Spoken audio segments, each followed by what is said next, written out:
নমস্কার বন্ধুরা, সুপ্রীতি রান্নাঘরে সবাইকে স্বাগত জানিয়ে আজকে আপনাদের জন্য সজনে ডাঁটার একটি রেসিপি নিয়ে হাজির হয়েছি।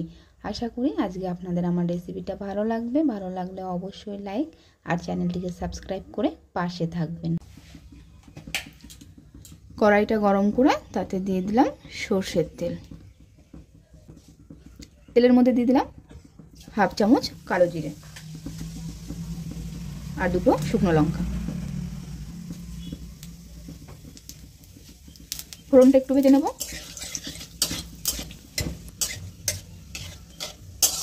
ফোড়নটা একটু ভেজে নিয়ে আমি এর মধ্যে দিয়ে দেবো কেটে রাখা আলু। আমি এখানে দুটো মিডিয়াম সাইজের আলু কেটে নিয়েছি।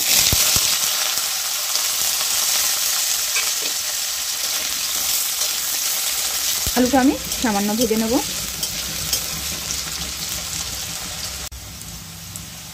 আলুটা 2 মিনিটের মতো একটু ভেজে নিয়ে আমি এর মধ্যে দিয়ে দেবো একটা টমেটো কুচি।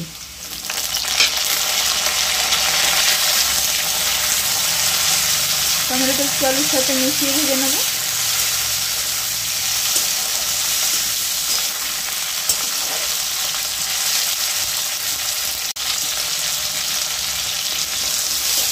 টমেটো আলুটা একটু ভাজা ভাজা করে নিয়ে আমি এর মধ্যে দিয়ে দেবো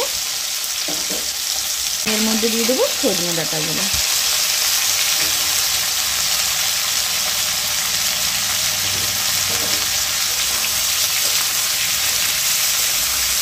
ভালোভাবে একটু মিশিয়ে আমি 2 মিনিটের মতন একটু ভেজে নেব।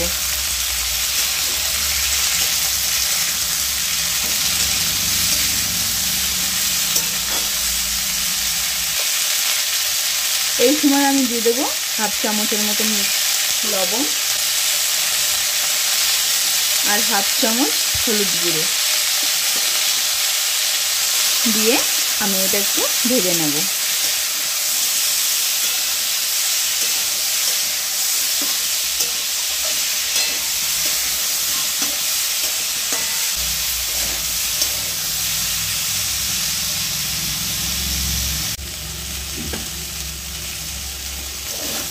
দু মিনিটের মতন সজনে ডাঁটা আলু টমেটোটা একটু ভেজে নিলাম।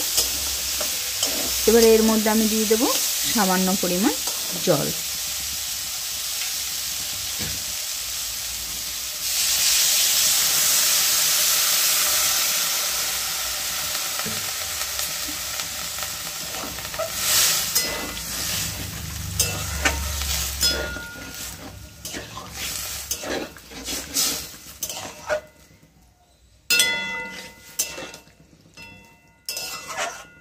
জলটা দিয়ে আমি ভালোভাবে মিশিয়ে আমি ঢাকা দিয়ে দেবো।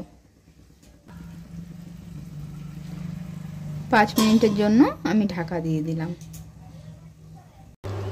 5 মিনিট পর ঢাকাটা খুলে দেখে নেব আলুগুলো সেদ্ধ হয়েছে নাকি। আলু কিন্তু একদম সুন্দর সেদ্ধ হয়ে গেছে। এই সময় আমি এর মধ্যে দিয়ে দেব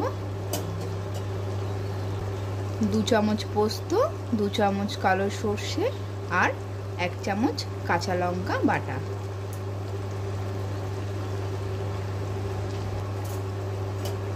দিয়ে আমি ভালোভাবে মিশিয়ে নেব।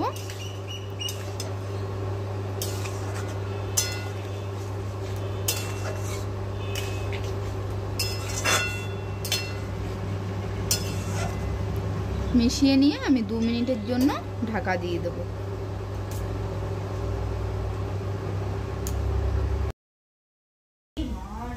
5 মিনিট পর ঢাকাটা খুলে একদমই ঝোলটা কিন্তু একদমই শুকিয়ে গেছে। আর এইরকমই আমি নামাবো। এইভাবে বাড়িতে অবশ্যই একবার বানিয়ে খেয়ে দেখুন। ডাঁটা সর্ষে পোস্ত ভীষণ ভালো লাগে এটা খেতে। কেমন লাগলো বন্ধুরা আজকের রেসিপিটা? আশা করি আজকে আপনাদের আমার রেসিপিটা ভালো লেগেছে। ভালো লাগলে অবশ্যই লাইক আর চ্যানেলটিকে সাবস্ক্রাইব করে পাশে থাকবেন। ভালো থাকবেন, সুস্থ থাকবেন।